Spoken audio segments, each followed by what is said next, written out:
Screen दिख रही है?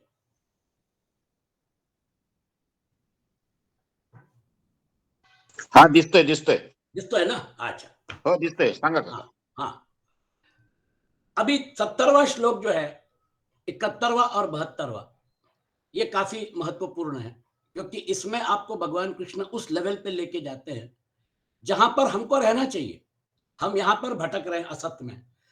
और भगवान कृष्ण ने पहले ही बोल दिया दूसरे अध्याय के 16वें श्लोक में, ना सतो विद्यते भावो ना भावो विद्यते सतः उभयोरपि दृष्टोंत स्वनयो तत्वदर्शी भी. असत की तो सत्ता ही नहीं है और सत का अभाव नहीं है, लेकिन हमारा जन्म, हमारा जीवन असत में ही चल रहा है. जन्म जन्मांतर का जो चक्र है वो सब असत में चल रहा है, और असत सच नहीं है. तो फिर सच क्या है? वो जो सत है, जो सच है, अविनाशी तु तद्विद्धि येन सर्वम इदम ततम विनाशम अव्ययस्यास्य न कश्चित कर्तुम अर्हति. वो जो सत तत्व है जिसके ऊपर ये असत का अध्यास योग माया ने बनाया है. योग माया बड़ी बड़ी होशियार है. जब आदि संकल्प हुआ, बहुश्याम प्रजायायेति, है ना, वो आदि संकल्प जो है, उस आदि संकल्प के साथ भगवान परब्रह्म परमात्मा ने योग माया को काम पे लगा दिया. योग माया इस सृष्टि की पूरी मतलब योजना उसी की है. आदि शंकराचार्य देखिए कितना सुंदर वर्णन करते हैं. अव्यक्त नाम्नी परमेश शक्ति अनादि अविद्या त्रिगुणात्मिका परः कार्यानुमेया सुधियैव माया जग यया जगत सर्वमिदं प्रसूयते. ये माया बड़ी अजीब है, बहुत कठिन है इसको पार करना. बहुत सुंदर श्लोक है आगे. संगाप्य नंगाप्युभयात्मिकानो भिन्नाप्य भिन्नाप्युभयात्मिकानो सांगाप्य नंगाप्युभयात्मिकानो महाद्भुता निर्वचनीय रूपा. ये महाद्भुता है और अनिर्वचनीय है. बताइए, आदि शंकराचार्य जैसे भी योग माया जगत जननी को हाथ जोड़ के कहते हैं आप अनिर्वचनीय हैं, आपको समझना बहुत कठिन है. अव्यक्त नामनी परमेश शक्ति, उसने क्या किया? परब्रह्म को छुपा दिया. उसके ऊपर तम, उसके त्रिगुणात्मक है ना, तमोगुण ने आवरण डाल दिया, इसलिए हमको परब्रह्म परमात्मा का साक्षात्कार नहीं होता सामान्य रूप से. और उसके ऊपर रजोगुण ने प्रोजेक्शन कर दिया, और वो रजोगुण का प्रोजेक्शन जो है, उस रजोगुण के प्रोजेक्शन में मैं अलग, आप अलग, हम सब लोग जो सत्संग में बैठे हैं, ये सब अलग अलग व्यष्टि रूप में सब लोग यहाँ पर हैं. हमारा व्यष्टि रूप जो है उसको नकारा कहाँ जा रहा है? वो व्यष्टि रूप फैक्ट है. हमारे माता पिता ने हमको शरीर प्रदान किया, इस शरीर को हम धारण कर रहे हैं, इसका पोषण कर रहे हैं, सारा व्यवहार कर रहे हैं, सत्संग कर रहे हैं. ये शरीर जो है, ये शरीर जब तक है तब तक आप इस व्यवहार को कर सकते हैं, तथा कथित ये जो विराट के डायमेंशन में व्यवहार हो रहा है. लेकिन एक बात तो पक्की है, जब शरीर नहीं रहेगा, जब आप शरीर छोड़ देंगे, तो फिर ये व्यवहार कहाँ हो गया? ये व्यवहार का क्या हुआ? ये व्यवहार वापस होने वाला है क्या? फिर से ऐसा का ऐसा ही वही लोग मिलेंगे क्या व्यवहार करने के लिए? परिस्थितियां वही रहेंगी क्या? इम्पॉसिबल. आप खुद ही अपने जीवन में देख लीजिए, परिस्थितियां बदलती रहती हैं. जो चीज कल हो गई उसको आप वैसे के वैसे रेप्लिकेट नहीं कर सकते. जबलपुर में एक सुंदर वर्ल्ड कॉन्फ्रेंस हुई रामायण के ऊपर, अनेक विद्वान आए थे, बहुत सुंदर आयोजन हुआ. अपने आप में एक अप्रतिम घटना थी. हमारे जो यहाँ पर बैठे हुए हैं सत्संग में, वो भी वहां पर विद्यमान थे. आप उसी घटना को वैसे के वैसे रिप्रोड्यूस नहीं कर सकते. ठीक है, आपने उसका वीडियो रिकॉर्डिंग करके आपने यूट्यूब पे देख लिया, लेकिन वैसा का वैसा ही, वैसी योजना, कोई भी घटना जो है वो बार बार रिपीट नहीं होती है. वो जो घटना है वो घटना बदलते, ये प्रतिक्षण बदलने वाला जो अनित्य है, इस अनित्य के साथ हमारा रहना, हमारा जुड़ना, ये प्रॉब्लम है. इसलिए भगवान कृष्ण क्या बोलते हैं, अब आपको उस तरफ लेके जा रहे हैं कि अनित्य से नित्य की तरफ जाओ. जीवन में थोड़ा समय अनित्य के साथ बिताओ, थोड़ा समय नित्य के साथ भी बिताओ. मननशील संयमी मनुष्य को संसार रात की तरह दिखता है, क्योंकि अब वो वहां पहुंच गया ना सत्य में. अब उसके लिए असत में वो इतना इंटरेस्टेड नहीं है. इस पर यह प्रश्न उठता है कि क्या वह सांसारिक पदार्थों के संपर्क में आता ही नहीं, अगर नहीं आता तो उसका जीवन निर्वाह कैसे होता है, और अगर आता है तो उसकी स्थिति कैसी रहती है, इन बातों के का विवेचन करने के लिए आगे का श्लोक कहते हैं। आपके सामने भी प्रश्न होता है, क्योंकि भगवान कृष्ण को अर्जुन ने स्थित प्रज्ञ का भाषा समाधिस्तस्य केशव स्थितधि किम प्रभाषेत किमासीत व्रजेत किम, वो कैसे व्यवहार करता है, वो कैसे अपना जीवन यापन करता है, उसी को समझा रहे हैं। आपूर्यमाणम अचल प्रतिष्ठम समुद्रमाप प्रविशन्ति यद्वत् तद्वत् कामा यम प्रविशन्ति सर्वे स शान्तिमाप्नोति न काम कामी। यद्वत् आपः आपूर्यमाणम समुद्रम प्रविशन्ति अचल प्रतिष्ठम, जैसे संपूर्ण नदियों का जल चारों ओर से जल द्वारा परिपूर्ण समुद्र में आकर मिलता है, पर समुद्र अपनी मर्यादा में अचल स्थित रहता है।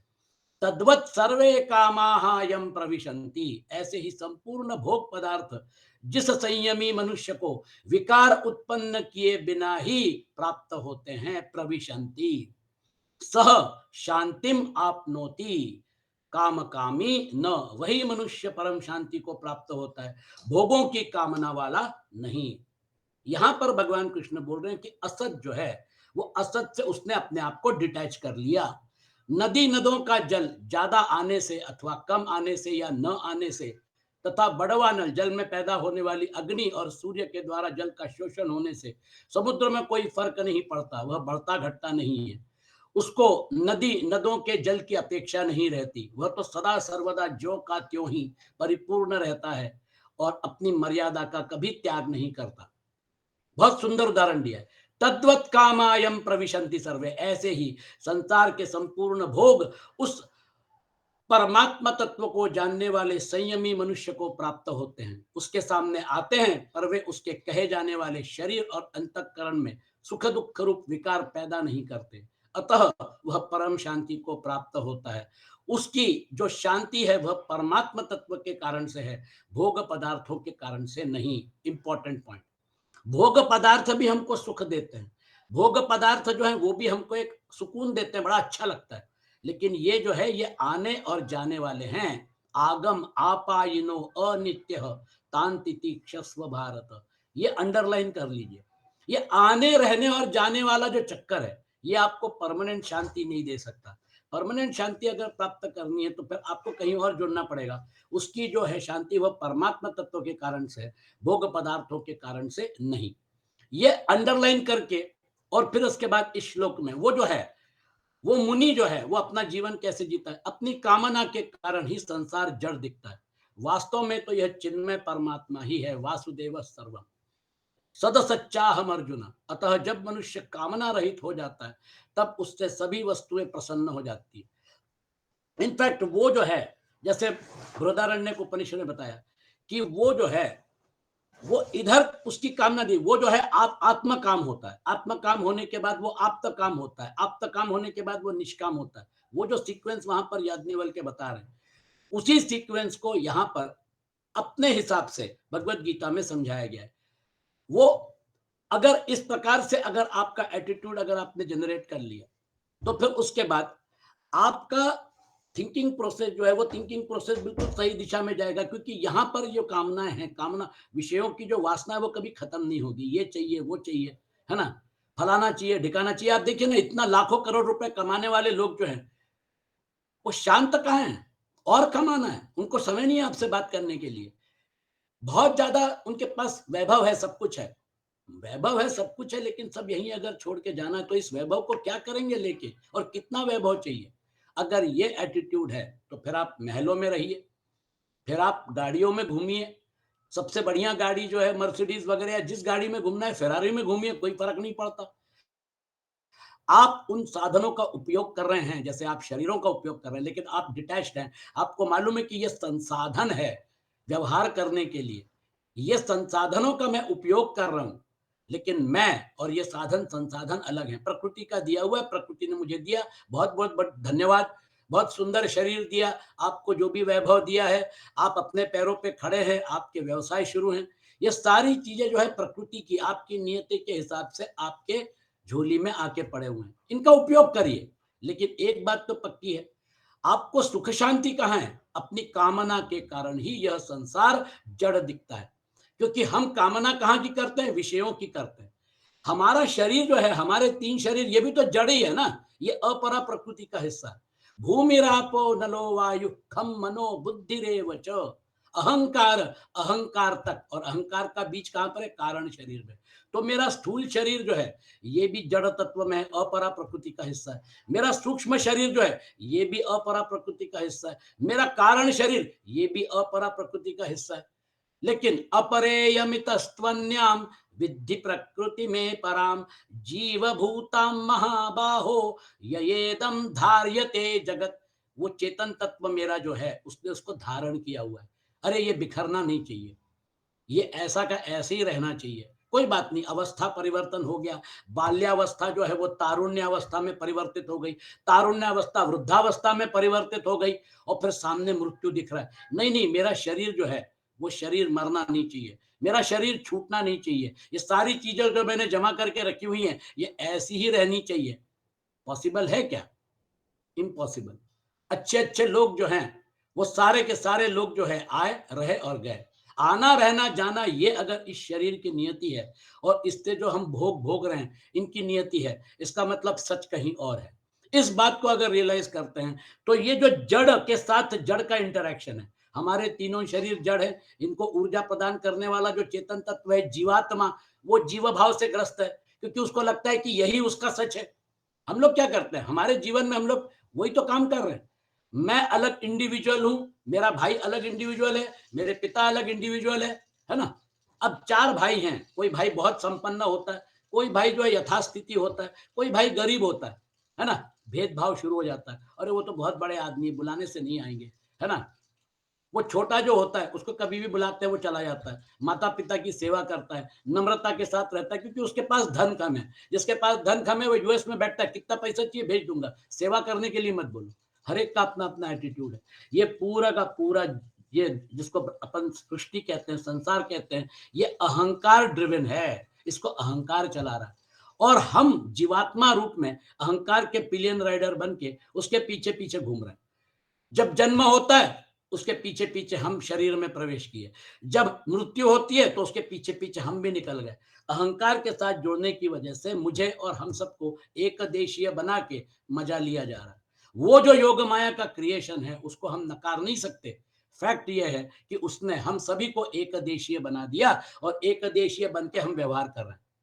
हमारा व्यवहार जो है, उस व्यवहार में हम अलग अलग लोगों के संपर्क में आते हैं। हमारे मित्र होते हैं, हमारे शत्रु होते हैं, हमारे रिश्तेदार होते हैं। बहुत सारे जो रिश्ते, ये सारे रिलेटिव हैं, ये सापेक्ष है, शरीर सापेक्ष है। जैसे आप शरीर में हैं वैसे वो भी शरीर में फंसे हुए हैं, और फिर व्यवहार शुरू होता है। शरीरों को निकाल दीजिए, ये जड़ तत्व जो है इसके बाहर जाइए, अहंकार के ऊपर जाइए, फिर उसके बाद आपकी दृष्टि क्या रहेगी? ओ, ये सारा तो एक ही आत्म तत्व खेल रहा है, उसके शरीर को भी खिला रहा है, मेरे शरीर को भी खिला रहा है।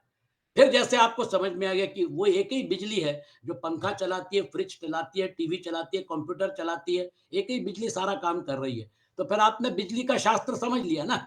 फिर उपकरणों में आपको इंटरेस्ट नहीं रहेगा, क्योंकि ये सारे करण जो है, बाह्य करण, अंतःकरण, ये सारा व्यवहार जो है, ये किस डायमेंशन में? असत के डायमेंशन में। यही भगवान कृष्ण समझा रहे हैं। जैसे ही आप आत्म तत्व के डायमेंशन में प्रवेश कर लिए, आप कन्विंस हो गए, आपका कन्विक्शन पक्का हो गया कि हाँ, मैं आत्म तत्व हूं, नित्य, अजो नित्य, शाश्वतोयम पुराणो, न हन्यते हन्यमाने शरीरे। फिर आप बाहर निकल के इन शरीरों के साथ व्यवहार करके, अपना रोल प्ले करके और खुश रहिए। वो जो है, क्योंकि आपको परम शांति इसलिए है क्योंकि आपको मालूम है कि मुझे रोल प्ले करना है, रोल से मुझे कोई फर्क नहीं पड़ता। ये रोल जो है ये प्रकृति के डायमेंशन में है, तीनों गुणों के डायमेंशन में है। गुण ही एक दूसरे के साथ व्यवहार कर रहे हैं। मेरे शरीर में तीन गुण, आपके शरीर में तीन गुण, त्रिगुणात्मक माया जो है वही व्यवहार कर रही है। यही तो भगवान कृष्ण समझाएंगे आपको तीसरे अध्याय में, चौथे अध्याय में। पूरा कर्म का डायमेंशन जो है वो गुणों में है। अहंकार विमूढ़ात्मा कर्ता हम इति मन्यते। वो विमूढ़ है जो ये मान के चलता है कि मैंने कर्म किए, उसका फल मुझे मिलना चाहिए। अहंकार, अहंकार से बंधा हुआ, अपने आप को बद्ध करके, अपने आप को लिमिट करके, और वो व्यवहार कर रहा है। इसलिए भगवान कृष्ण बोलते हैं जैसे ही आपका डायमेंशन बदल जाता है, आपने इस जड़ तत्व के व्यवहार को समझ लिया और फिर आपने मुस्कुरा के उसको रोल प्ले के डायमेंशन में डाल दिया। तो जाइए ना फिर। मैं मतलब बंबई में सिग्नल पे हमारी कार रुकी थी, है ना? तो हम लोग की कार मतलब सिग्नल के थोड़ा पीछे थी, सामने कार खड़ी थी। अचानक 2 गाड़ियां हमारे बगल में आके खड़ी हो गई। सामने वाली गाड़ी में वो उस लाइन में थी, हमारी गाड़ी के बगल में जो गाड़ी आई, तो मेरा ड्राइवर यहाँ वहां देख रहा था, है ना? बोला, सर बगल की गाड़ी में सलमान खान बैठा है, वो अपनी सीट को पीछे करके बैठा हुआ है, सामने वाली सीट को रिक्लाइन कर सकते हैं। बोले, सर वो रिक्लाइन करके बैठा है, अपने डायलॉग याद कर रहा है। मैंने नजर घुमाई, सलमान खान डायलॉग याद कर रहे थे। क्यों? क्योंकि उनको जाना था, वो जो है शूटिंग होने वाली थी, उसकी तैयारी कर रहे थे। वहां पे जाके मेकअप जो है वो मेकअप होगा, और फिर उसके बाद वहां पर भी क्योंकि डायलॉग डिलीवरी अच्छी होनी चाहिए, उस रोल में घुसना पड़ेगा, उसकी वो तैयारी करते हैं। कोई भी हो, राजेश खन्ना हो, अमिताभ बच्चन हो, अमजद खान हो, अपना विलेन का रोल भी प्ले करने के लिए उनको प्रैक्टिस करनी पड़ती है। तो ये रोल प्ले के लिए ही तो आपको यहाँ पर 3 शरीर दिए हुए हैं कि आप अपना रोल प्ले करिए, अच्छे से करिए। लेकिन रोल अलग है, आप अलग है, ये भावना अगर स्पष्ट हो गई तो फिर आपको ये श्लोक समझ में आएगा, क्योंकि फिर आप हमेशा शांति में रहेंगे। आप रोल में अपने आप को घुसा के उसको उत्कृष्ट प्रकार से करेंगे, लेकिन आप उसके साथ अटैच नहीं होंगे, क्योंकि आपको मालूम है कि ये पिक्चर में रोल है। भाई दूसरी पिक्चर में अगर इस रोल के साथ अटैच हो गए और फिर ये रोल में अगर मतलब क्या कहना चाहिए, मृत्यु का आपको एक्टिंग करना है, जैसे राजेश खन्ना को आनंद का रोल करना पड़ा। अब आनंद की मृत्यु हो गई तो राजेश खन्ना डिप्रेशन में चले गए, ओ मेरी मृत्यु हो गई, मालूम नहीं, पता चला मतलब क्या कहना चाहिए किसी रिहैबिलिटेशन सेंटर में ट्रीटमेंट ले रहे हैं। क्यों? वहां पे आप देखिए फॉरेन में बड़े बड़े कलाकार जो है, बहुत पैसा है, बहुत प्रतिष्ठा है, लेकिन कहीं ना कहीं गड़बड़ हो जाती है और बाद में रिहैबिलिटेशन 8-8 महीना ट्रीटमेंट लेते हैं। गड़बड़ कहाँ हो गई?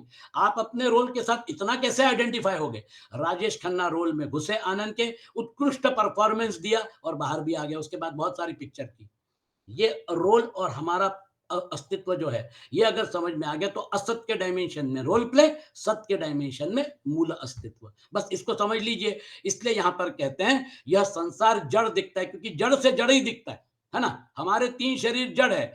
चेतन आत्म तत्व जो है, जो मेरे शरीर को चला रहा है, आपके शरीर को चला रहा है, जिसको जीवात्म भाव हो गया है, वो चेतन तत्व और परमात्मा का चेतन तत्व एक ही है। ये जो अंडरलाइन नित्यता है, ये अंडरलाइन कनेक्शन है, वो नित्य योग है। वो नित्य योग को ढूंढना है, वो स्मृति प्राप्त करनी है। यह संसार जड़ दिखता है, वास्तव में तो यह चिन्मय परमात्मा ही है। जब हम उस लेवल पे चले जाते हैं तो फिर जीव और जगत का ये जो डायमेंशन है असत का, ये डायमेंशन गायब हो जाता है। इसलिए आदि शंकराचार्य बोलते हैं ब्रह्म सत्यम जगन मिथ्या जीवो ब्रह्मैव नापरा। जगन मिथ्या मतलब जीव जगत का जो भाव है, सब्जेक्ट ऑब्जेक्ट ड्युअलिटी है, ये जब उस लेवल पे चले जाते हैं तो फिर वो निगेट हो जाता है। फिर आपको लहरें नहीं दिखती हैं, फिर आपको समुद्र दिखता है। और लहरों में जो है ये उसी परब्रह्म परमात्मा का षड्गुणैश्वर्य रूप है, डेकोरेटेड स्वरूप है। आपको डेकोरेशन से क्या लेना देना? आज जिसका डेकोरेशन हुआ है, जब आपने उसको पकड़ लिया तो फिर डेकोरेशन जो है वो आपके लिए कोई मायने नहीं रखता। पूरा हमारे 3 शरीर, पूरा ये सब विश्व ब्रह्मांड का पूरा चक्र, सूर्य चंद्र तारे नक्षत्र, ये सारा का सारा डेकोरेटिव एस्पेक्ट है। लेकिन कितना सुंदर है देखिए आप, और कितना सुंदर भी है लेकिन भयानक भी है। उसके साथ अभिनिवेश जुड़ा हुआ है कि मेरी मृत्यु होगी। वो डर जो है हर एक प्राणी को रहता है, अभिनिवेश। वो अभिनिवेश का जो डर है वो सभी प्राणियों को सताता है। वैसे अगर हमने जन्म लिया है तो फिर शरीर तो छोड़ना पड़ेगा। ये कहीं ना कहीं ये जाके गेम एंड होने वाला है। तो फिर आपकी तैयारी अभी से कर लीजिए। असतो माँ सदगमय, तमसो माँ ज्योतिर्गमय, मृत्योर्मा अमृतम गमय। आप जा कहाँ रहे हैं? आप तो अपने नित्य योग की तरफ जा रहे हैं, जो हमेशा प्राप्त था उसको आप पहचान रहे हैं। इसलिए अर्जुन कहाँ पहुंचा? अर्जुन ने यही बोला ना, स्मृतिर्लब्धा, अब मुझे स्मृति प्राप्त हो गई है। यही जीवन जीना है, यही सारी चीजें करना है, लेकिन स्मृति के साथ। जब आप स्मृति के साथ करेंगे तो फिर आपका परफॉर्मेंस हाई लेवल होगा। आप ट्राई करके देख लीजिए, आपको टेंशन नहीं आएगा, आपका स्ट्रेस नहीं रहेगा। वही परफॉर्मेंस उत्कृष्ट प्रकार से किया जा सकता है। इसके साक्षात उदाहरण है स्वामी विवेकानंद, आदि शंकराचार्य। हाई लेवल परफॉर्मेंस अप्रतिम। इतने कम समय में, इतनी कम उम्र में इतना हाई लेवल परफॉर्मेंस तभी दिया जा सकता है जब आत्म स्मृति प्राप्त हो गई है, आत्म साक्षात्कार हो गया। आगे बढ़ते हैं, ये पॉइंट जो है इसको नोट कर लीजिएगा। अब आगे के श्लोक में स्थित प्रज्ञ कैसे चलता है, मतलब उसका व्यवहार कैसे होता है, इस प्रश्न का उत्तर दे रहे हैं। विहाय कामान्य सर्वान् पुमाश्चरति निस्पृह निर्ममो निरहंकारः स शांतिमधिगच्छति। बहुत महत्वपूर्ण श्लोक है ये। आपको ये श्लोक जो है ये आपको रोजमर्रा की प्रैक्टिस में उतारना पड़ेगा। यह पुमान सर्वान कामान विहाय, जो मनुष्य संपूर्ण कामनाओं का त्याग करके, कामना ड्राइव करती है संसार में, वो कामना जो है वो हमको पुनर्जन्म के लिए बाध्य करती है। यह पुमान सर्वान कामान विहाय निस्पृह निर्ममः निरहंकार चरति, स्पृहा रहित, ममता रहित, अहंता रहित होकर आचरण करता है। प्लीज नोट कर लीजिए, निस्पृह निर्मम निरहंकार चरति सह शांतिम अधिगच्छति, वह शांति को प्राप्त होता है। इन सिंपल वर्ड्स, आपका अहंकार जो है, आपका ममत्व जो है, आपकी स्पृहा जो है, इन तीन चीजों की वजह से आप अपने आप को लिमिटेड महसूस करके व्यवहार कर रहे हैं। अगर ये लिमिटेशन हट गया, निस्पृह निर्मम निरहंकार चरति, तो फिर आप अनलिमिटेड हो गए, फिर आप अहम ब्रह्मास्मि। फिर आपका जो लिमिटेशन है वो हटने के बाद आपकी मूल अवस्था जो अनलिमिटेड थी, अनंत थी, अज नित्य शाश्वत, उसका साक्षात्कार हो जाएगा। ये हमारा व्यक्तिगत चॉइस है कि हम निस्पृह निर्मम और निरहंकार कब होना चाहते हैं। अगर भगवत गीता समझ में आ गई तो फिर कोशिश करते रहिए। ये आसान है छोड़ना, इतना मुश्किल भी नहीं है। अहंकार जो है उसका उपयोग करिए। गाड़ी पे बैठा हुआ है, ठीक है, वो ड्राइवर है आपकी कार का। हमारे में से काफी लोगों के पास कार होगी, उनके पास शोफर होगा, ड्राइवर होगा। वो ड्राइवर जो है वो ड्राइवर गाड़ी चलाने का काम करता है, हम उसको तनख्वाह देते हैं।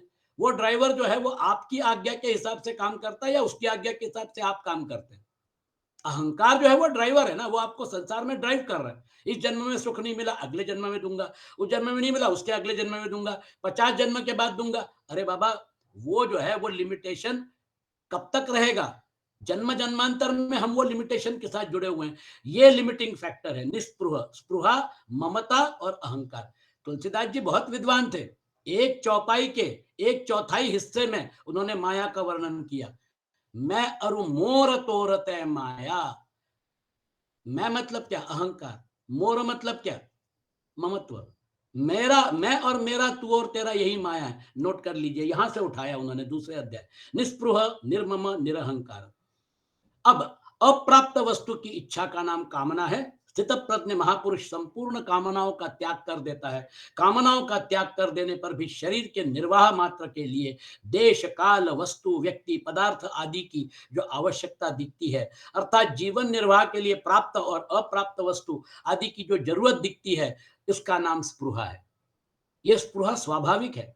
अभी आप देखिए उधर जोशी मठ में मकानों में दरार पड़ रही है, मकान ढहने वाले हैं, कॉम्पेंसेशन बहुत कम दिया जा रहा है, लोगों की आंखों में आंसू है। हम कहां जाएंगे? हम कैसे अपने आप को बसाएंगे? इसी प्रकार के आंसू यूक्रेन के नागरिकों में थे जब उनको स्थलांतरित होना पड़ा क्योंकि उनका देश बर्बाद हो गया।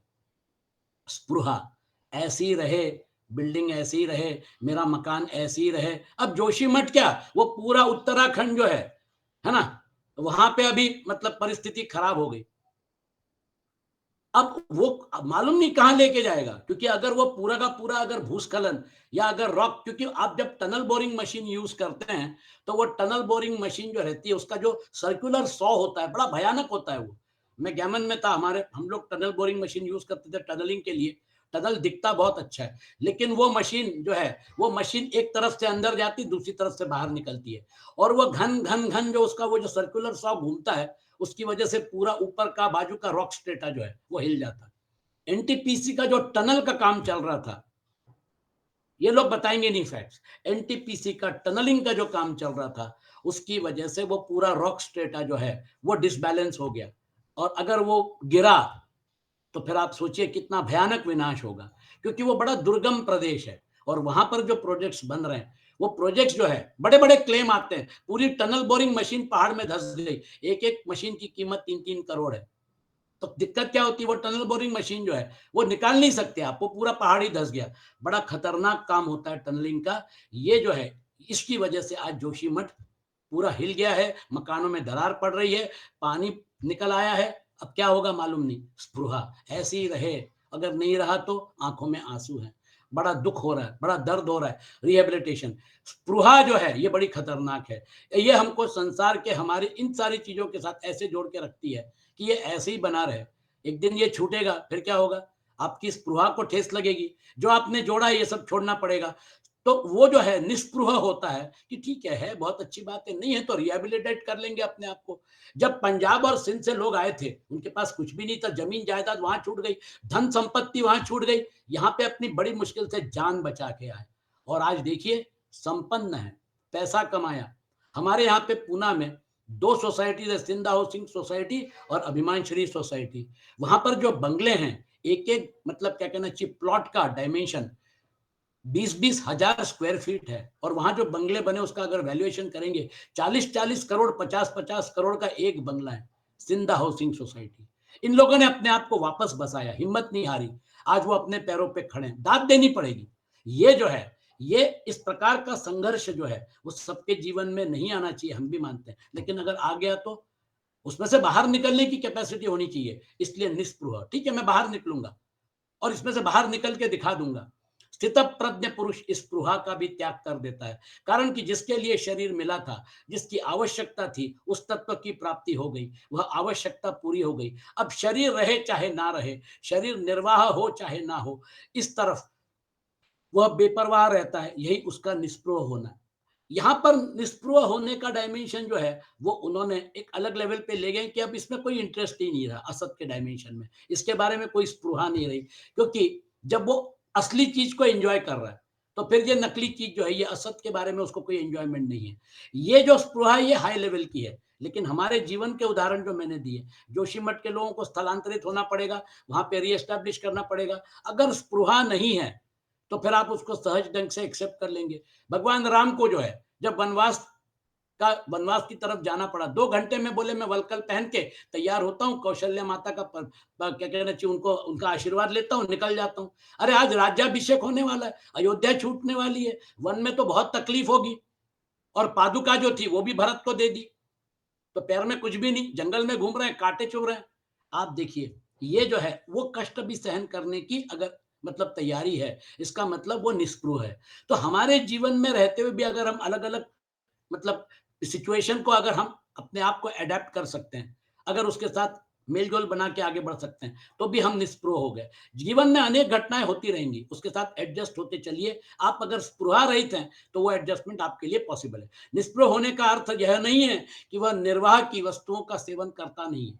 वह निर्वाह की वस्तुओं का सेवन भी करता है, पथ्य कुपथ्य का भी ध्यान रखता है, अर्थात पहले साधनावस्था में शरीर आदि के साथ जैसा व्यवहार करता था, वैसा ही व्यवहार अब भी करता है, परंतु शरीर बना रहे तो अच्छा है, जीवन निर्वाह की वस्तुएं मिलती रहे तो अच्छा है, ऐसी उसके भीतर कोई परवाह नहीं होती। प्रैक्टिकल फिलोसॉफी निर्मम। स्थित प्रज्ञ महापुरुष ममता का सर्वथा त्याग कर देता है। मनुष्य जिन वस्तुओं को अपनी मानता है वे वास्तव में अपनी नहीं है, प्रत्युत संसार से मिली हुई है। मिली हुई वस्तु को अपनी मानना भूल है। यह भूल मिट जाने पर स्थित प्रज्ञ वस्तु, व्यक्ति, पदार्थ, शरीर, इंद्रियां आदि में ममता रहित होता है। ये आपको प्रकृति ने गिफ्ट दिया हुआ है 3 शरीरों का, ये उसका है, आपका कभी नहीं था। वो गिफ्ट इसलिए दिया कि हम कर्तव्य करें, कर्म करें। हमारी नियति जो है उसके हिसाब से जो हमें कर्म करना है वो हमको करने पड़ेंगे। अर्जुन की नियति उसको 18 अक्षौहिणी सेना के बीच में खड़ा किया था। दोनों तरफ रिश्तेदार थे, गुरुवर्य थे, भीष्म पितामह थे, वो सब अपना अपना रोल प्ले करने के लिए आए थे और अर्जुन को अपना रोल प्ले नहीं करना था। वो बोला भिक्षा मांग के जीवन जी लूंगा लेकिन युद्ध नहीं करूंगा। नयोत्स्य इति गोविंदम उक्त्वा तूष्णीम बभूव। गांडीव रख दिया, इतना बड़ा क्षत्रिय, इतना जबरदस्त योद्धा, गांडीव रख दिया। विषाद, करुणा इससे व्याप्त हो गया। वहां से भगवत गीता शुरू होती है। Cash 22 situation. निर्मम, मेरे गुरु, मेरे पितामह, मेरे रिश्तेदार, मेरे दोस्त, ये सारा का सारा सापेक्ष डायमेंशन है। ये सापेक्ष डायमेंशन में व्यक्तियां बदलती रहेंगी, सिचुएशन बदलती रहेगी, और एक दिन जब तक आप इस शरीर को धारण करके करके रखे हुए तब तक ये व्यवहार की सत्यता है। एक बार वो व्यक्ति चली गई, उसके बाद फिर उसके साथ व्यवहार कहाँ करेंगे?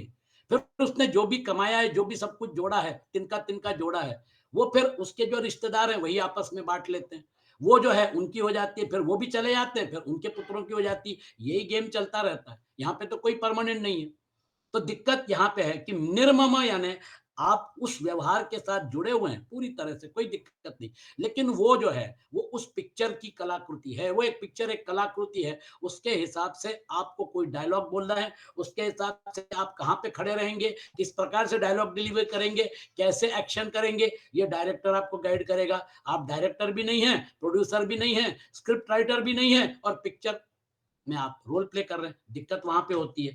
निर्मम जो है ये हमको ये बताता है कि रोल के सारी चीजें जो हैं वो असत के डायमेंशन में है। लेकिन आप अगर सत के डायमेंशन में हो तो फिर चिंता मत करो। आपको ममता जो है वो ममता परमात्मा के साथ, वो जो ममत्व है, ममत्व में मन बहुत जबरदस्त रोल है मन का। अगर माँ में ममता ना हो तो बेटे की परवरिश कैसे होगी। छोटा बच्चा जो है रात को 4 बार उठता है, लेकिन माँ भी उसके साथ उठती है, उसकी नींद नहीं होती है। वो बच्चा बड़ा करने की जिम्मेदारी अपनी मानती है। ममत्व स्वाभाविक है। देखिए जगत जननी बड़ी होशियार है। आपको जिन चीजों की आवश्यकता है परफॉर्म करने के लिए, उन सारी चीजों को उसने आपके अंदर घुसा भी दिया है और बाहर भी संसाधन उपलब्ध कर दिए। और फिर उसके बाद यू बेटर परफॉर्म। नो, आप जाओगे कहाँ, बच के कहाँ जाओगे। आपकी नियति के हिसाब से परफॉर्मेंस करना पड़ेगा। अपनी नियति से ना कृष्ण बचे, ना राम बचे, ना अर्जुन बचा। सब लोग अपनी अपनी नियति के हिसाब से चल रहे थे, और ना रावण बचा, ना दुर्योधन बचा। अरे अगर रावण, अगर भगवान राम जैसे बोल रहे थे कि सीता को लौटा दो, तो कितना सुखी रहता, राज करता लंका में। मंदोदरी पैर पड़ के बोल रही है महाराज सीता को वापस लौटा दीजिए बाइज्जत।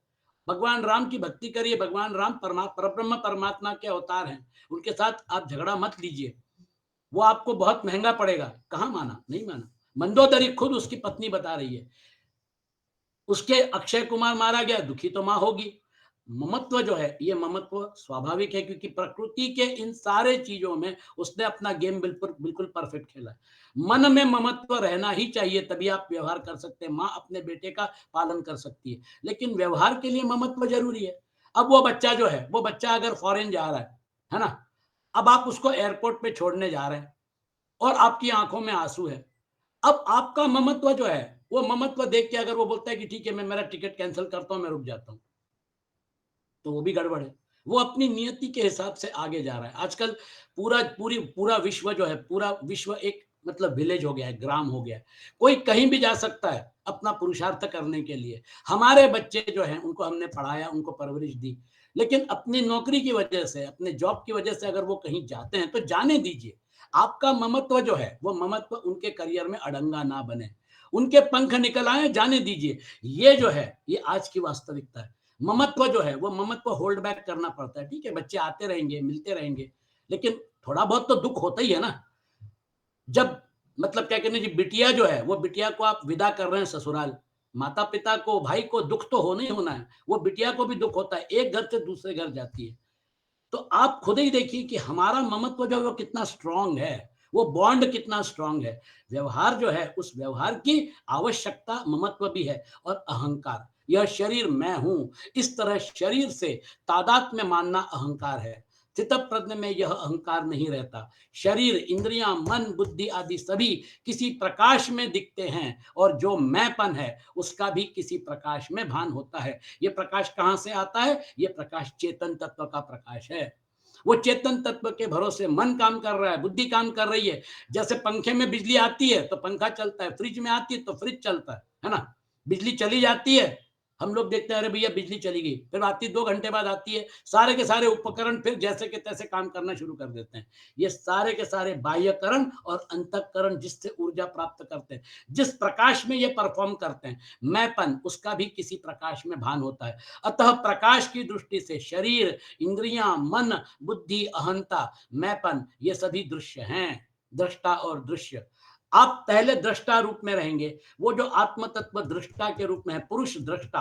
और फिर उसके बाद ये दृष्टा तत्व जो है, ये दृश्य जो है, ये दृश्य जब असत के डायमेंशन में टोटली गायब हो जाएगा, फिर उसके बाद आप स्वयं स्थिति में आ जाएंगे। तो पहले दृष्टा की स्टेज आप देख रहे हैं, उसको इंडिपेंडेंटली आप अ उ में से विड्रॉ कर लिए। आप ओंकार का जप कर रहे हैं, अ में से विड्रॉ किया, उ में से विड्रॉ किया, म में से विड्रॉ किया, आप अपनी तुरीय अवस्था में, मूल अवस्था में स्थित हो गए। फिर आप दृष्टा स्टेज में। लेकिन ये जो असत का डायमेंशन है, जब आप वहां पर वो जो बिंदु है, वो जो बिंदी है ओम ओंकार की, वो बिंदु नहीं है, वो अनंत है। जब आप उस डायमेंशन में पहुंच गए और वहां पे अपने आप को अवस्थित कर दिया, तो व्यतिरेक बोलते हैं इसको। व्यतिरेक में आप अपने आप को पीछे खींचते हो, विड्रॉल। तो आपने अ उ म में से अपने आप को पीछे खींचा और फिर उसके बाद आप जहां पर अवस्थित हो गए वो अनंत है, वो चिदाकाश है, और वो जो है वो इसका अधिष्ठान है। उसके बाद जो प्रोजेक्शन होता है, उसके बाद जो अन्वय होता है, विड्रॉल, रिप्रोजेक्शन, वो जो रिप्रोजेक्शन है वहां पर सिर्फ आपको एक ब्रह्म तत्व का साक्षात्कार होता है। बाकी सारा जो ये जीव जगत का, क्योंकि आपका जीव भाव छूट गया, जैसे ही जीव भाव छूट गया तो अहंकार जन्य जो आप पिक्चर देख रहे थे, जो डायमेंशन देख रहे थे, वो गायब हो जाएगा। इसलिए भाई आदि शंकराचार्य बोलते हैं ब्रह्म सत्यम जगन मिथ्या, जीवो ब्रह्मैव नापरा। पहले विड्रॉ करना पड़ेगा। जब विड्रॉ कर लेंगे फिर वहां पे जाके अवस्थित हो जाएंगे, फिर उसके बाद अन्वय करिए। तो पहले व्यतिरेक और बाद में अन्वय। अन्वय के बाद जो आपको दिखेगा, क्योंकि अगर आप वहां पे परमानेंटली एस्टेब्लिश्ड है तो फिर आपको वो दिखेगा। अब आपको जीवन मुक्ति के बाद आपको थोड़ा मतलब क्या कहना चाहिए, वो प्रैक्टिस करनी पड़ेगी, क्योंकि आपको व्यवहार भी करना है। भाई आप डॉक्टर हैं, आप वकील हैं, आप प्रोफेसर हैं। अब व्यवहार में है ना, अगर कोई विद्यार्थी, अगर आप पढ़ा रहे विद्यार्थी जो है गड़बड़ कर रहा है ना, तो फिर उसके आत्म तत्व को देखकर उसको वहां गड़बड़ करने दें, उसको वहां पर मजा करने दें, सॉरी। यहाँ पर जो डिसिप्लिन है क्लास का, अगर वो गड़बड़ कर रहा है तो आप उसको बोलेंगे वार्निंग दे रहा हूं, अगर आप गड़बड़ करोगे तो बाहर चले जाओ, तुमको अगर इंटरेस्ट नहीं है तो। हम उस बच्चे को बाहर निकाल देते हैं, क्योंकि हमको हमारी क्लास समय में पूरी करनी है। डॉक्टर जो है वो डॉक्टर, पेशेंट जो है वो पेशेंट की बीमारी को पकड़ लेता है। पेशेंट जो है वो कंफ्यूज्ड है, पेशेंट को ये मालूम नहीं, वो बोलता है डॉक्टर साहब मेरे को कैंसर तो नहीं हो गया, मेरे को ये तो नहीं हो गया, मेरे को वो तो नहीं हो गया। डॉक्टर बोलते हैं डॉक्टर तुम हो या मैं हूं, मैं डॉक्टर हूं ना, मेरे ऊपर छोड़ दो ना। वो जबरदस्ती उड़ता चला जाता है, ये कैंसर की गांठ होगी, फिर मुझे ये होगा, मामूली बीमारी होती है और वो ठीक हो जाता है। डॉक्टर एनालाइज कर रहा है, लेकिन पेशेंट अगर गड़बड़ कर रहा है, वो जबरदस्ती सीढ़ी के ऊपर चढ़ते जा रहा है, कहां से कहां तक लोग चले जाते हैं। अगर किसी को अगर सर दर्द हो रहा है, इसका मतलब ये थोड़ी कि उसको ब्रेन ट्यूमर है। अगर किसी को पेट में दर्द है ना, इसका मतलब ये थोड़ी कि उसको पेट में गांठ है। ये सारे के सारे जो मतलब क्या कहना चाहिए, बहुत सारे शरीर को बहुत सारी आदि व्याधियां होती है ना। जब कोरोना काल में लोगों को सर्दी खांसी होती थी तो लोग बड़े डर जाते थे, मुझे कोरोना तो नहीं हुआ है ना।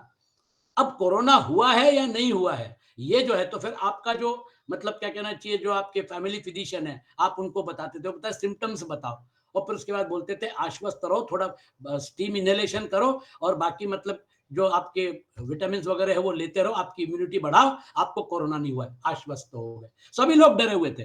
तो ये जो है निरहंकार, ये अहंकार जो है, ये मैंपन, आप जब अपने आप को विड्रॉ करते हैं तो फिर अहंकार जन्य जो मैंपन था, क्योंकि वो लिमिटेशन दे रहा था, इसलिए आर जोशी अपने आप को शरीर मानते थे, वो लिमिटेशन हट गया। उसके बाद अहंकार जन्य जो लिमिटेशन था वो हटने के बाद आपका असली अस्तित्व जो है अहम, वो असली अस्तित्व फिर प्रोजेक्ट होता है। वो जो अहम है, अहम ब्रह्म अस्मि, आप अनंत हैं, आप लिमिटेड नहीं हैं, ये ब्राह्मी स्थिति है, जिसको आगे के श्लोक में वर्णन करेंगे। इंद्रियां, मन, बुद्धि, अहंता, मैंपन, ये सभी दृश्य हैं।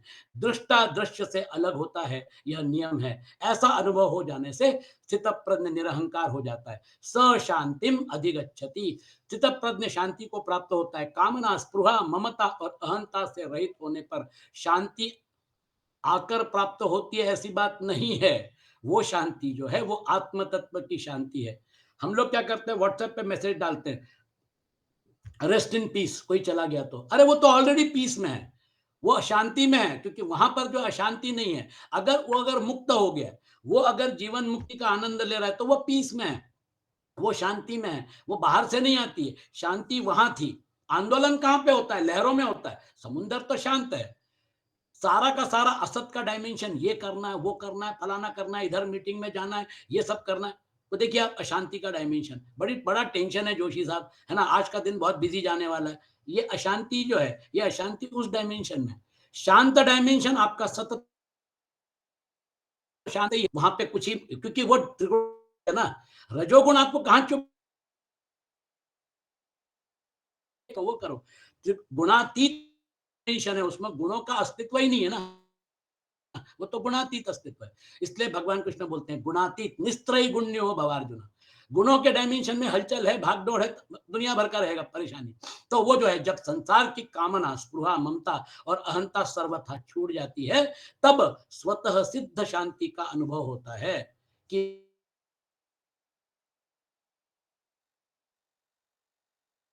जो नितोयम पुराणों, ये सब जुड़ा हुआ था। मैं जबरदस्ती भ्रम में फंसा हुआ था। चारों इन श्लोक में, इस श्लोक में कामना, स्पृहा, ममता और अहंता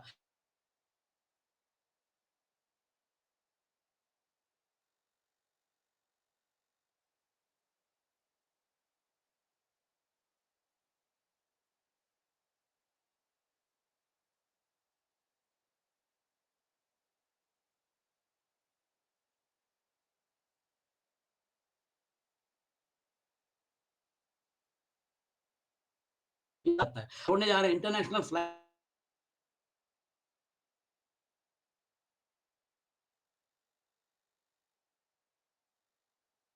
और मतलब क्या कहना चाहिए, बहुत प्रगति करे, इस आशीर्वाद के साथ उसको विदा करिए। ममता उसके उसके पैरों में बेड़ी डाल सकती है। पहले ममता का त्याग करना सुगम पड़ता है। मनुष्य पहले ममता से अर्थात प्राप्त वस्तु के संबंध से ही फंसता है। पहले ममता का त्याग करने से निष्काम होने की सामर्थ्य आ जाती है। आपको उस व्यक्ति से कोई कामना नहीं है। वो छोटा था, आपने अपना कर्तव्य किया, अब वो बच्चे बड़े हो गए, आपको उनसे कोई अपेक्षा नहीं है। आप उनको अपने हिसाब से जीवन जीने का मौका दे रहे हैं। वो आगे बढ़ रहे हैं, आप बड़े खुश हैं कि चलिए बहुत प्रगति हो रही है। अगर ज़रूरत है तो आप उनको एडवाइस दीजिए। पहले ममता का त्याग करने से निष्काम होने का सामर्थ्य आ जाता है। कामना का त्याग करने से निस्पृह होने का सामर्थ्य आ जाता है। और स्पृहता का त्याग करने से निरहंकार होने का सामर्थ्य आ जाता है। ये प्रैक्टिकल सीक्वेंस है। इसलिए ममता, फिर बाद में कामना, फिर उसके बाद स्पृहा और फिर बाद में अहंकार। अहंकार लास्ट में जाता है, याद रखिए। जब समाज आपको पीड़ित करता है, जब समाज आपको लांछन देता है, जब समाज आपको, यानी वो आखिरी की जो परीक्षा होती है वो अहंकार की होती है। और योग भ्रष्ट होने के लिए अहंकार का छोटा सा, मतलब जो कहते हैं चिंगारी भी काफी है। एक छोटी सी चिंगारी अगर उड़ के घास फूस पे गिरती है तो वो घास को आग लगा देती है, पूरा जंगल बर्बाद कर सकती है। उस प्रकार से अहंकार की एक छोटी सी भी अगर चिंगारी रह गई तो फिर वो आपको माया जाल में फंसा सकती है। शास्त्रीय दृष्टि के अनुसार चलने से मनुष्य पंडित हो जाता है और साधक की दृष्टि के अनुसार चलने से मनुष्य को अनुभव होता है। अहंता ममता से रहित होने का उपाय, कर्मयोग की दृष्टि से मेरा कुछ नहीं है, क्योंकि मेरा किसी वस्तु, व्यक्ति, परिस्थिति, घटना, अवस्था आदि पर स्वतंत्र अधिकार नहीं है। जब मेरा कुछ नहीं है, सारा का सारा प्रकृति का है और प्रकृति मुझे देती है लेकिन लेना भी जानती है। शरीर दिया, बड़े प्रेम से दिया, लालन पालन किया, लेकिन जब शंकर जी ने त्रिशूल उठा दिया तो फिर आप महामृत्युंजय का जब करवा लीजिए, कुछ भी करिए। अब तो समय आ गया, शरीर छोड़ना पड़ेगा, है ना?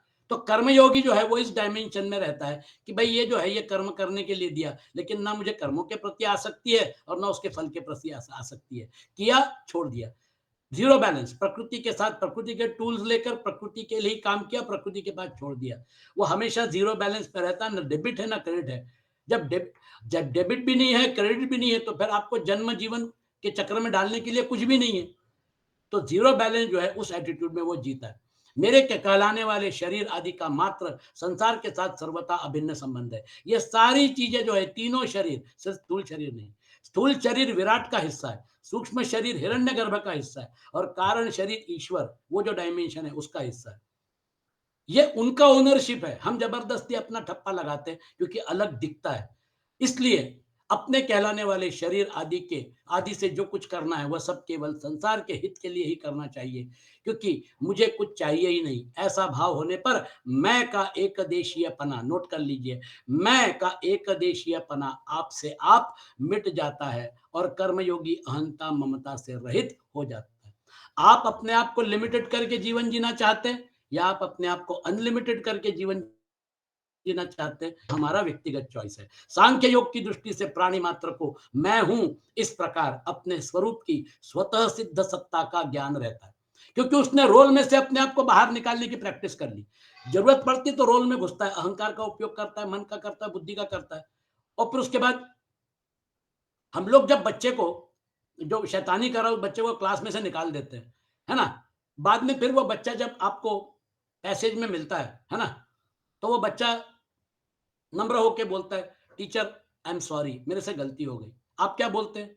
आपके मन में कोई पूर्वाग्रह नहीं है, आपके मन में उसके प्रति कोई कलुष नहीं है। आप चाहते हैं कि वो डिसिप्लिन्ड बने, वो अच्छी पढ़ाई करे। आप क्या बोलते हो? इसके बाद वापस ऐसा नहीं करना।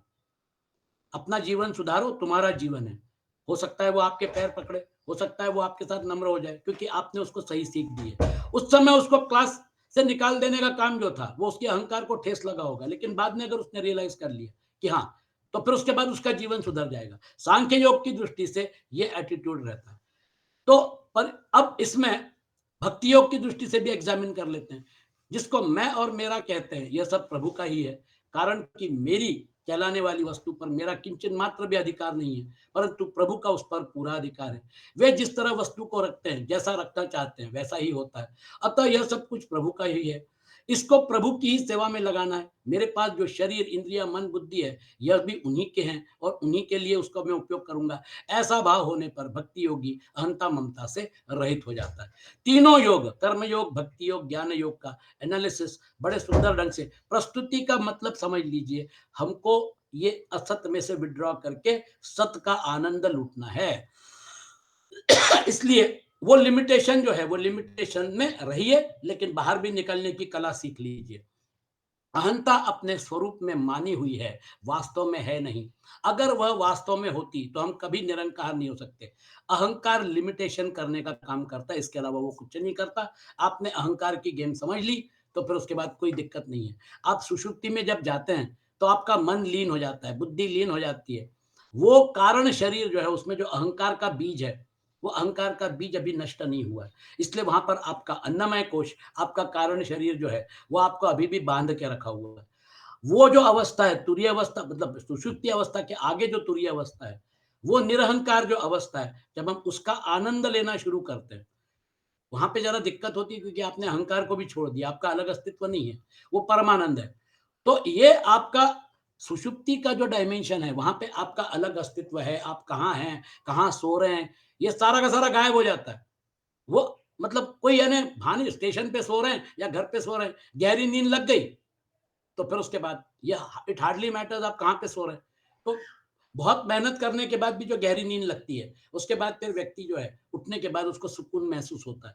तो सुषुप्ति अवस्था के आगे की जो तुरीय अवस्था है, वहां पर अगर हमको जाना है, तो कामना का त्याग होने पर भी शरीर निर्वाह मात्र के लिए कुछ ना कुछ वस्तु, व्यक्ति, पदार्थ आदि की आवश्यकता रह जाती है। जिसकी स्पृहा, जिसको स्पृहा कहते हैं, चित्तप्रज्ञ महापुरुष के शरीर निर्वाह मात्र की आवश्यकता का तो कहना ही क्या, शरीर की भी आवश्यकता नहीं रहती। उसने अपने शरीर को भी मेरा नहीं है, इस एटीट्यूड के साथ सिर्फ उसको पोषण दे रहा है। जैसे गाड़ी में पेट्रोल वगैरह डालना पड़ता है गाड़ी चलाने के लिए, वैसे वो करता है। शरीर की आवश्यकता ही मनुष्य को पराधीन बनाती है। आवश्यकता तभी पैदा होती है जब मनुष्य उस वस्तु को स्वीकार कर लेता है, उसे अपने अपने जो अपनी नहीं है। आप ये शरीर को अपना मानते हैं, स्थूल शरीर, सूक्ष्म शरीर, कारण शरीर, आपका जीवभाव जो है, वो जीवभाव की वजह से आप व्यवहार करते हैं। कर्मयोगी किसी भी वस्तु को अपनी और अपने लिए नहीं मानता, प्रत्युत संसार की और संसार के लिए ही मानता है। इसलिए उसको कभी भी वस्तु के बारे में आकर्षण नहीं होता। और ययेदम धार्यते जगत, वही पॉइंट यहाँ पर स्वामी जी, अतः निरहंकार होने पर अपरा प्रकृति का निषेध, मतलब संबंध विच्छेद हो जाता है। वो जो कनेक्टिंग लिंक थी अहंकार अहंकार की, उससे जब आप पीछे हट जाते हैं तो अहंकार कहाँ पे था? अहंकार जो है, ये अहंकार आपका अपरा प्रकृति का डायमेंशन था। उसने वो लिंक जोड़ के रखी हुई है, अहंकार विमूढ़ात्मा। परा और अपरा का लिंक जो है, वो अहंकार का जो बॉन्ड है। जब आपने अहंकार, जैसे हम लोग घर में आते हैं, जूते चप्पल उतार देते हैं। जूते चप्पल किस लिए पहनते हैं? क्योंकि हमको बाहर जाना है, पैर में मिट्टी ना लगे, इसलिए हम जूते चप्पल पहनते हैं। आप ही समय उसको निकाल देते हैं। अहंकार जो है, उसका अगर आपने त्याग कर दिया, निरहंकार हो गए, तो व्यवहार के लिए जो है, वो व्यवहार के, आपको अब व्यवहार करना नहीं है ना, आप अपने एकांत में, तो फिर वहां पे अहंकार लेके आपको ना किसी से झगड़ा करना है, ना किसी से बात करनी है। आप तो परमात्मा की गोद में बैठ के आनंद ले रहे हैं, फिर वहां पे किस अहंकार की? आपको परमात्मा के साथ संभाषण के लिए ये सारे टूल्स की जरूरत नहीं है। अहंकार जो है, उसने हमको लिमिटेड बना दिया था।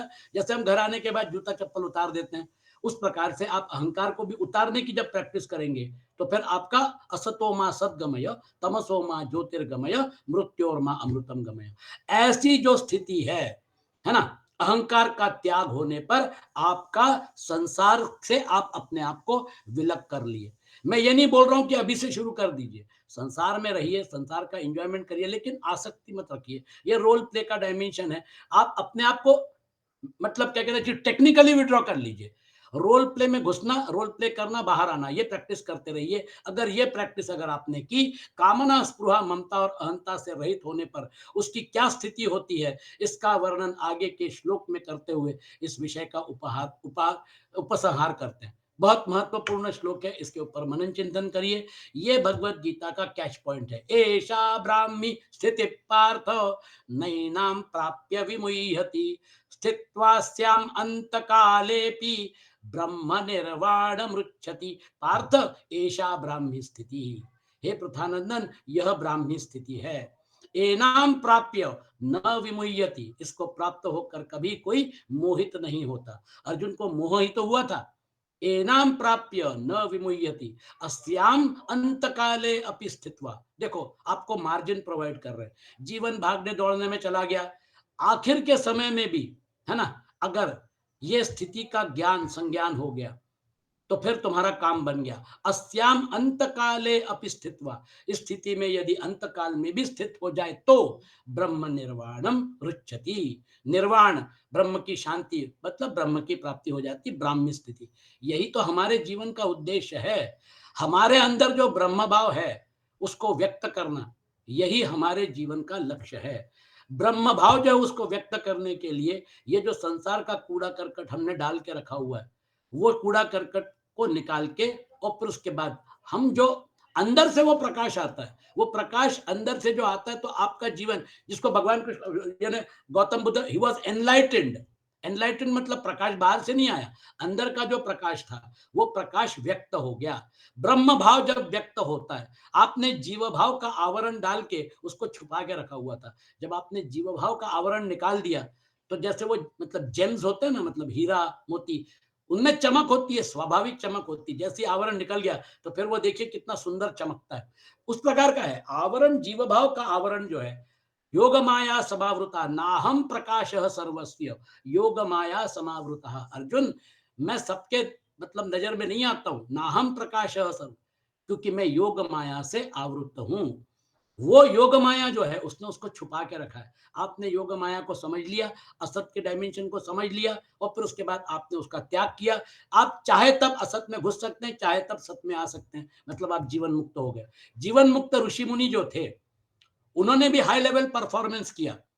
उनका परफॉर्मेंस जो है वो अपने आप में अप्रतिम था। वो सारे के सारे लोग जो हैं वो अपने आप हमारे लिए आदर्श है कि रामकृष्ण परमहंस जीवन मुक्त थे। यहाँ पे कोई इच्छा आकांक्षा नहीं थी, लेकिन उन्होंने परफॉर्मेंस दिया ना। उन्होंने विवेकानंद को तैयार किया, आखिर इतने शिष्यों को उन्होंने तैयार करके एक रामकृष्ण मिशन जैसी एक सुंदर संस्था खड़ी की। तो अंत काले अपि स्थित्वा ब्रह्म निर्वाणम रुच्यति। ऐसा ब्राह्मी स्थिति पार्थ, यह ब्राह्मी स्थिति है, अर्थात ब्रह्म को प्राप्त हुए मनुष्य की स्थिति है। अहंकार रहित होने से जब व्यक्तित्व मिट जाता है, लिमिटेशन खत्म हो गया, तब उसकी स्थिति स्वतः ही ब्रह्म में होती है। जैसे लहर उठी, वो लहर जो है उसका अलग अस्तित्व दिखा, फिर वो लहर जो है वो वापस उसका शमन हो गया, तो वो कहां जाती है, वो समुद्र में विलीन हो जाती है। अब वो उसको कहां ढूंढोगे आप, उसका अलग अस्तित्व है ही कहां। जो नदी समुद्र में मिल गई उसका अलग अस्तित्व है कहां, वो पानी तो समुद्र में मिल गया, पानी पानी में मिल गया, उस प्रकार का है वो। आपने अलग अस्तित्व को समाप्त करने के बाद अहंकार जन्य जो आपका लिमिटेशन था वो समाप्त होता है, आपका अस्तित्व समाप्त नहीं होता है। वो जो अहम है, वो अहम अपने मूल स्वरूप में अहम ब्रह्म अस्मि के रियलाइजेशन में चला जाता है। अहम ब्रह्मास्मि तत्वमसि। श्वेत केतु को उद्दालक जी उपदेश दे रहे हैं, श्वेत केतु तू वो है, तू ये कहां रोल प्ले को सच मान रहा है ना। तत्वमसि सर्वम खलविदम ब्रह्म, ये सब ब्रह्म ही है। क्योंकि आपने विड्रॉल करने के बाद, आपने व्यतिरेक करने के बाद वापस जब आप देखेंगे तो फिर आपको सारा का सारा आत्ममय ब्रह्ममय दिखेगा। सर्वम खलविदम ब्रह्म, ये सारे महावाक्य जो है, इसका पूरा का पूरा मतलब क्या कहना चाहिए, निचोड़ आपके सामने यहाँ प्रस्तुत किया जा रहा है ना। कारण कि संसार के साथ संबंध रखने से ही व्यक्तित्व था। मैं आर जोशी, एक अलग व्यक्तित्व तैयार हो गया, क्योंकि नाम और रूप जो है उसके साथ हमारा जुड़ाव रहता है। उस संबंध को सर्वथा छोड़ देने से योगी की अपनी कोई व्यक्तिगत स्थिति नहीं रहती। अर्जुन ने स्थित प्रज्ञ के विषय में 4 प्रश्न किए थे। उन चारों प्रश्नों का उत्तर देकर भगवान ने वहां यह स्थिति बताई, वह स्थिति बताई कि वह ब्राह्मी स्थिति है। तो ब्राह्मी स्थिति तक भगवान कृष्ण उसको लेके जाते हैं।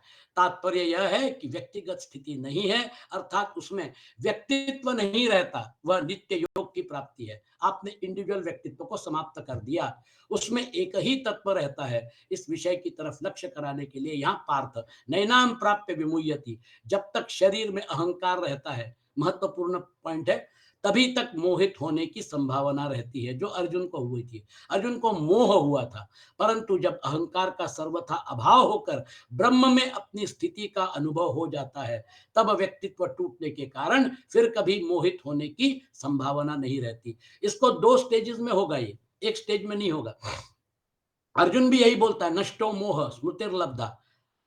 ये अहंकार के द्वारा मुझे रोल प्ले करवा रहे हैं, अब मैं समझ गया, और आप ही करवा रहे हैं, ये भी समझ गया।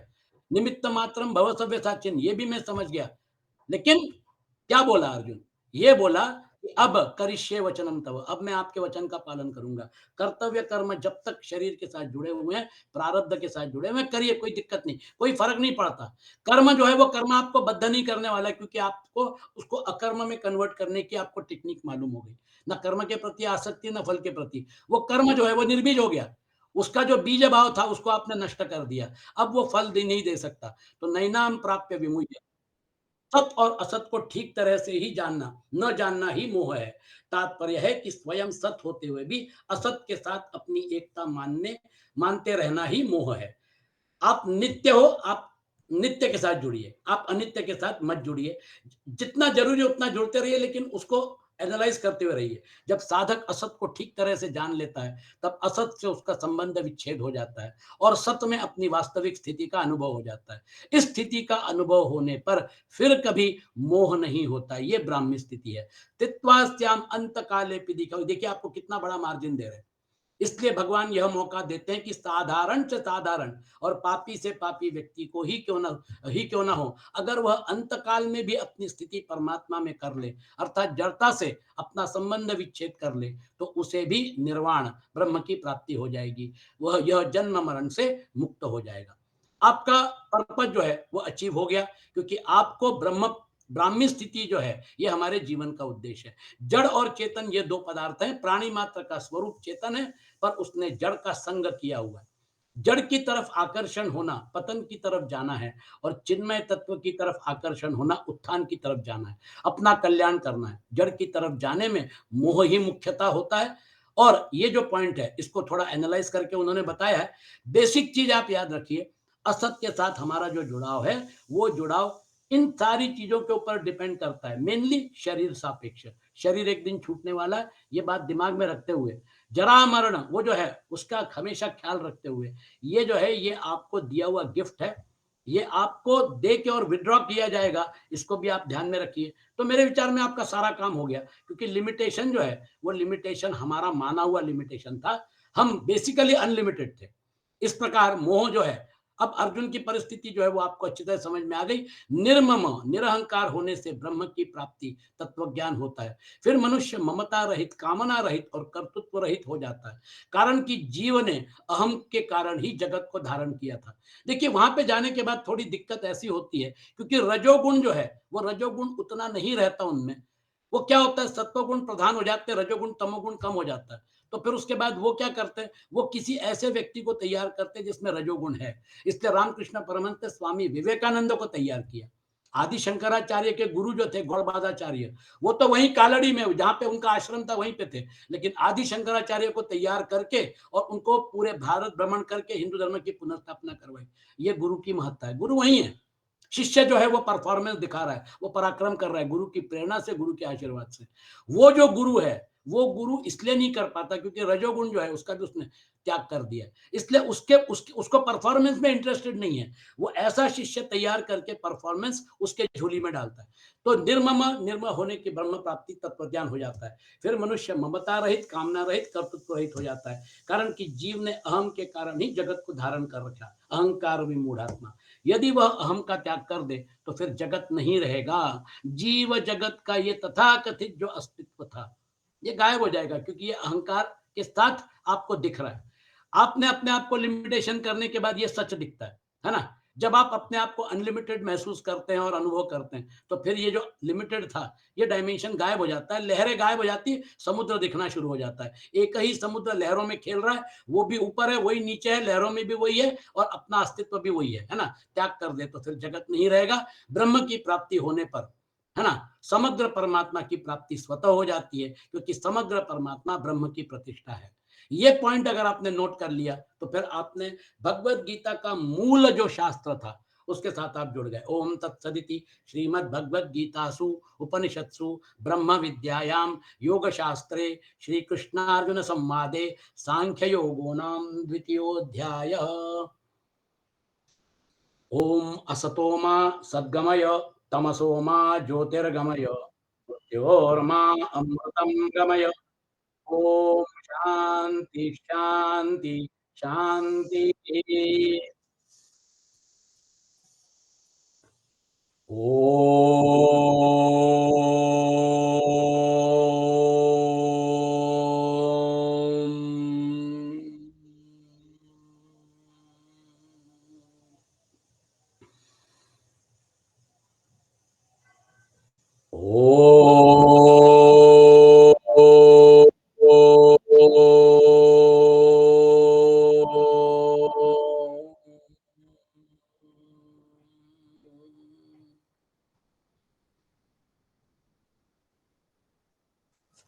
ओ